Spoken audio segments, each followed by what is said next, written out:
645, number 7, we have to expand this. The first thing I'm going to do is I'm going to rewrite this as a negative exponent. This is one of those examples where I've said before, if you don't know your exponent rules, then you're never going to be able to see these. So by rewriting this as a negative exponent, I get rid of the fraction and I create one of the properties that I can use. I can bring this negative k out in front. So I have negative k natural log of 4. Now there is another way to do this one. You could treat this as a division problem. So you're going to have the natural log of 1 minus the natural log of 4k. Well, then you have to recognize that the natural log of 1 is 0. Anytime you take the log of 1, it's 0. And then the negative is going to go here, and the k is going to come out in front, and you end up with the same answer. For this one, with the subtraction in between, I'm going to condense this. So I'm going to have log base b of 28 over 7. 28 over 7 divides, so you have log base b of 4.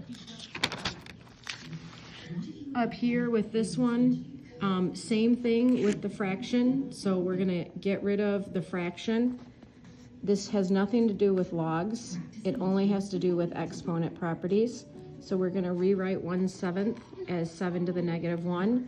Then the negative 1 can come out in front. There's already a negative there, so we're having a negative times a negative, which makes it a positive.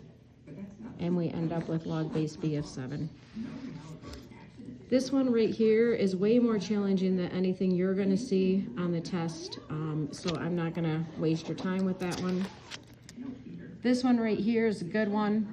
Your book loves to use parentheses, so I kind of threw them in there lightly. They are doing that so you don't throw off the fact that this 1/2 doesn't belong with this x. So we're going to take the 1/2, bring it up on y, bring the 3 up. So we have log of x minus log y to the 1/2 plus log z to the 3rd. And then I did one like this with you in class, but it was towards the end of the hour and a lot of you had already packed up. You were not writing it down. And then I also talked about it twice. Anything with a subtraction is going to go in the denominator. Anything with an addition or that's positive is going to go in the numerator. So this is going to condense down into one log. There's going to be a fraction after it. Since this is a positive log, the x is going to go up top. Since this is a negative log, the y to the 1/2, which would be the square root of y, is going to go in the denominator. And since this is a positive log, the z to the 3rd is going to go in the numerator, like this. And I even talked about in class, but yeah, this should be multiplied by this though, because it's after this subtraction, so it multiplies by this and goes in the denominator. And then I said, yeah, but I could just take this and rewrite it and put it out in front, and then it would be multiplied by this. So that's why we use the rule, whatever's positive, numerator, whatever's negative, denominator. Now here's a couple to simplify here. Again, with these guys, you're supposed to recognize that when we divide by 3, that's the same as multiplying by 1/3. If you don't see that property, then you're not going to be able to simplify this. So we have that plus 1/3 log base 7 of A plus 1/3 log base 7 of B. And then we have exponent, exponent, exponent. So log base 7 of c to the 4th plus log base 7 of a to the 1/3 plus log base b to the 1/3 of 7. This is all multiplication. So we're going to have log base 7 of c to the 4th, a to the 1/3, b to the 1/3.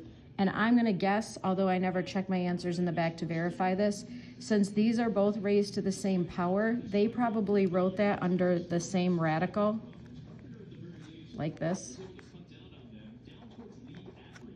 You don't have to do that. Either way is simplified.